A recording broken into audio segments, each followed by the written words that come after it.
What's going on? It's Justeeni here. Today, I'm going to be showing you my journey to try and qualify in the Hiku section of the World Championship thingy. I already qualified as a bossy, so I actually didn't need to qualify with another tribe, so I didn't take this tournament too seriously. I also found out during the tournament, it doesn't matter if you qualify with multiple tribes. You can still only do the finals with one, so whether I win or not, there's actually like basically no pressure. But, I played it anyway. So yeah, now we get content. Speaking of content, you already know how the first set goes. It's going to be pretty boring, so we'll just go right into it. And yeah, I get cities. I go really greedy with forestry math, but the opponent can't punish me. I literally just spam warriors, and they have archery and stuff. They just couldn't find a way to break through. Then I have my catapults, and I run them over with giants. Classic Kiku shenanigans. Kiku's really, really good sawmill spots. Anyway, though, next match. So next match, similar story. Things happen, my spawn is playable. I get some nice port connections, so I kind of rely on those a bit. I'm able to expand a lot more than my opponent, and because of that, despite the fact that they have their giants way sooner, and once again they go archery, I just kind of take over the map. They have 3 cities. My 6. I guess they have 4, but they're not keeping this. Things happen. They get catapults. Things look a little scary for a bit because this giant is advancing. It's well supported. The opponent actually did put up a pretty good fight here. But unfortunately, their southern flank is completely collapsing. I have total naval dominance. Looks like they're going to take this city, but spoiler alert, they do not take that city. Yeah. Get a little bit of a Houdini with the double monument. I actually didn't need the double monument. I could have used 2 ports, which might have been better, actually, to save the monument. But who really cares? They lose. Because, yeah. Totally fair and balanced tournament system. On to the next set. Alright, so now, this is where I gotta start taking things seriously, and also the map type is now Archipelago. So, we're against this guy, who I've never seen before. And, yeah, let's get right into things. So I don't get the best start. I go for the ruin, which might have been a mistake here. Maybe better to get it with my 3rd warrior and instead go for some faster villages because I get a pretty bad result from the ruin, and now I'm in a bad spot.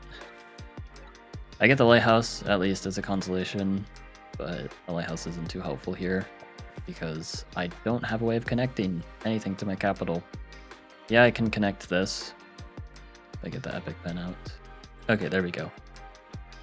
You can see, yeah, if I play support here, 1, 2, 3, 4, 5, it's too far away. So I need to claim the city if I want to connect my cities. Or I play support here, play support here. Am I able to connect? I might be able to connect through this way, but that would still require an extra port. So basically, no matter how you do things, it's really awkward, and I just need to get this village instead. But my economy is going to really, really suck. So I go for the workshop. I already have good vision. I meet the opponent now. And I go for, the salient scouts and stuff, because I want to expand fast. And I decide instead of taking a village, I deny them this city first. I'm not sure if it was the best play, but that's what I do. Now I go for this, trying to get a bit of naval dominance, because if you don't have naval dominance and you go into scouts, you're going to be pretty sad. Like, scouts without naval dominance is just not good. But now I can finally get the city, get these really juicy connections. And yeah, the opponent kind of didn't take advantage of when I was vulnerable. Now I'm completely fine. They have rammers though. And it does look scary because rammers do counter scouts. Or do they? They're pretty good at the scouts, but they don't counter scouts in the way that you think they do. Because there's a lot of other factors to take note of. Because they just killed my scout in 1 hit. Yeah, that's pretty bad. But now I can just smack with the warrior. Now this rammer can no longer one-shot anything. That rammer can, but it just hit a raft. Not a huge loss for me. Another raft, again, not a huge loss for me. Now, again, the rammers are more exposed. And I can just keep hitting away at them. and use these warriors for defense, because this is one thing with like scouts versus rammers debate on Arky. It's situational. There's no one answer for any given. Like it depends on the map. Maybe rammers was the right decision for the opponent, but one downside you can very clearly see with rammers is attacking.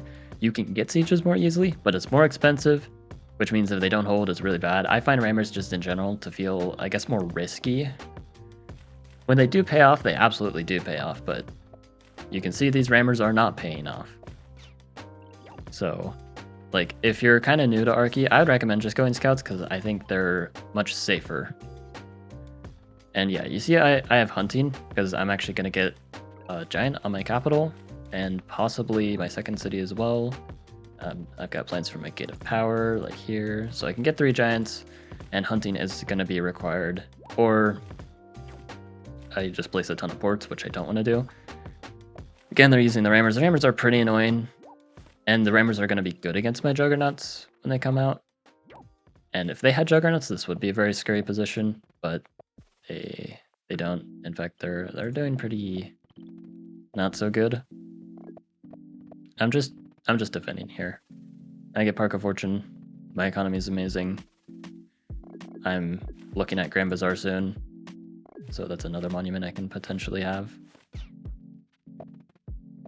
They really want that ruin. They got climbing oh so long ago. Makes sense they want to keep it. But yeah, now the tides are going to quickly turn, pun intended. And yeah, 3 giants on the board, soon to be a 4th. They get a vet sword, but it's just not going to do the trick. I get a nice splash. I know that they can use rammers, but they just can't deal with so many giants at once. And things end up turning about how you expect them to go. So now I'll go ahead and cut to the next match. Alright, so this time, not hosting. And yeah, you know on Arky how it is, but luckily it's not too big of a deal if it's like not grand finals.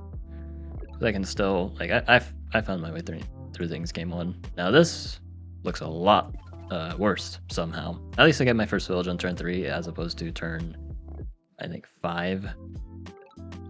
And there's my suburb. I could have actually gotten it pretty decently fast, but I wasn't expecting it there. I guess the shoreline did tell me it was there, but yeah, I got climbing for basically, I guess not no reason, but it's not very useful.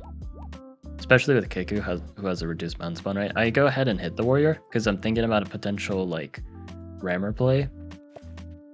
But yeah, they are able to defend just fine. I could actually afford the rammer, you can see, because of the lighthouse plus resources, so I can siege, and I can do that. But I see they can get a scout to defend. I do get a rammer and kill that instead. If I could have gone 2 rammers, I would have gone for the siege. It would have been pretty frisky. I can get this raft here because they have to put a warrior there to kill my warrior, which is really nice. So, you know, exchanges are pretty nice for me so far. And yeah, I'm going for ramming this time, so then I can just stop the opponent if they try and go scouts. And if they go rammers, I'm fine just fighting them. And then now hunting, again, it's really weird to sidetrack like that, but I think the economy is worth it. Leveling up 2 cities with hunting. Hunting costs 7, but I get 2 star per turn plus some payoff there, so it's hunting costed 6 plus the animals, you know, math and stuff. It's worth it, I think.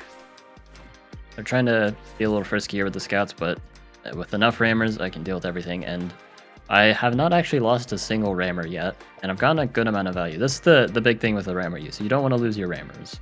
Same with scouts, really. They're really expensive. It's a lot harder to preserve your rammers, but if you want to, like how do you do good rammer maker? This is it. Just make sure they're controlling important areas, but don't overextend them. Don't land them unless you know that the siege is going to be good, like as in it's holding or it's a really awkward defense.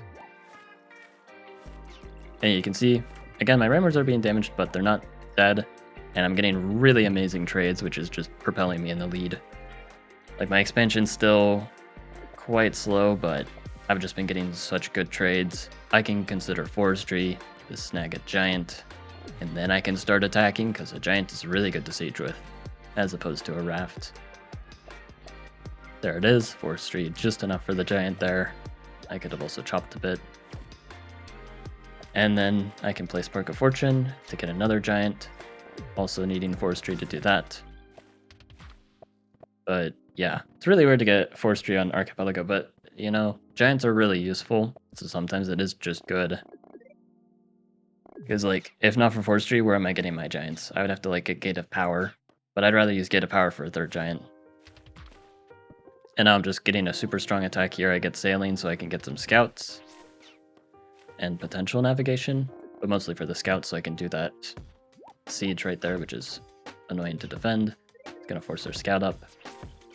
And then it also allows me to do this siege right here. Without the scouts, this sort of Juggernaut siege would not be possible.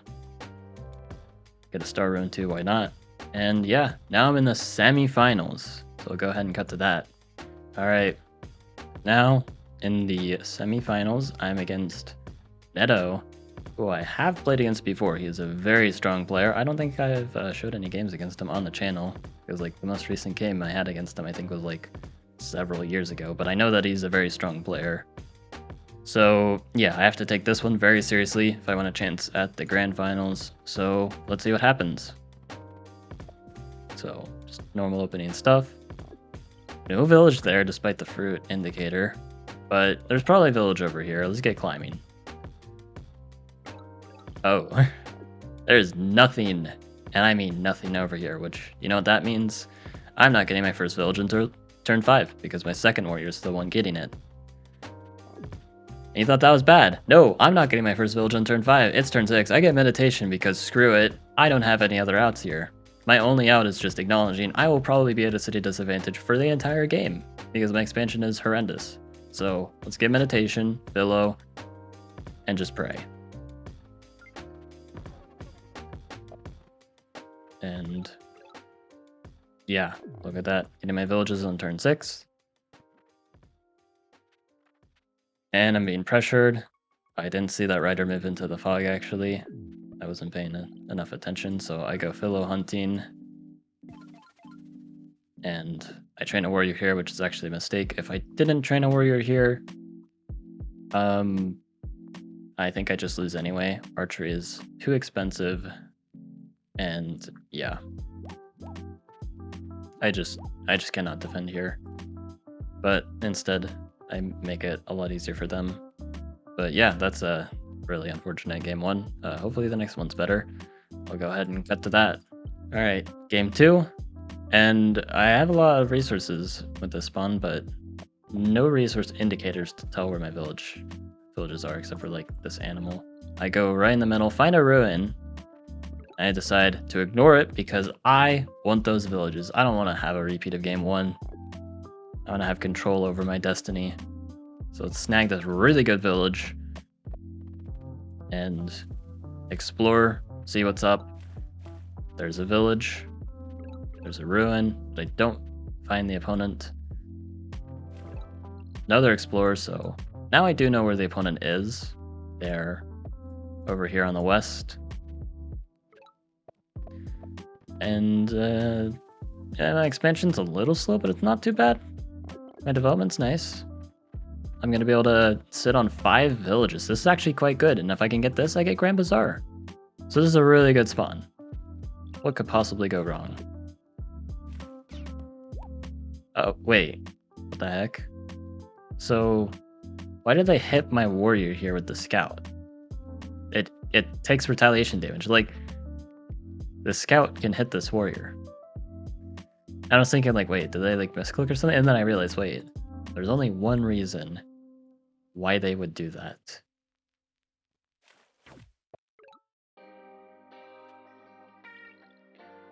That is right.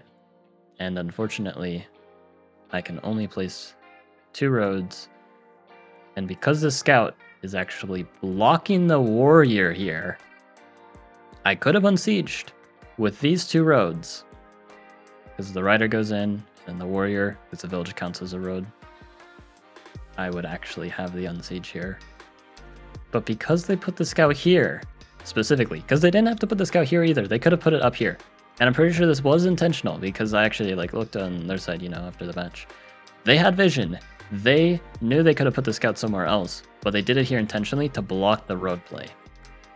They were able to know that. This was a super smart play by the opponent, and it completely screws me over now. I cannot unsiege, and they just take this, and they are keeping it too. So you get roads pre-cap. Best I can do, I decide I'm just going to play this out until I see the giant here, because unfortunately, yeah, I just gave them a ton of development. They just slam a single monument here and connect it to their capital, plus like the animal or another port. That's a giant. And I don't have a good defense against a giant, so if I see the giant, I resign. What the heck? They just got a bomber? How do they get a bomber? Okay, well, I get a star rune, but I'm kind of realizing my economy is absolute garbage. All of my cities are level 1 except my capital, because I was relying so much on this city for eco. And I'm going to be on 4 cities, and the opponent is going to be on at least 5. Which, yeah, and I have basically no hope for expanding. I am going to be sitting there playing defense the whole game, so yeah. And I have to win this game if I want to advance. Bomber is rearing its ugly head, and there's the border growth. I get a ramming ruin. What is ramming gonna do? I can't even get on the water. I resign on the spot. Unfortunately, that is how my tournament run ends. Really well played to the opponent. Doing a good job converting the win, especially with that scout play. That was super decisive and really well played. That was the only way for them to hold the siege there. So really well played for finding that. But yeah, the good thing though is this tournament didn't really matter because I already qualified with Zabasi. But you know, it's good for the content anyway. Hope you guys enjoyed. Like and sub, and have a good one.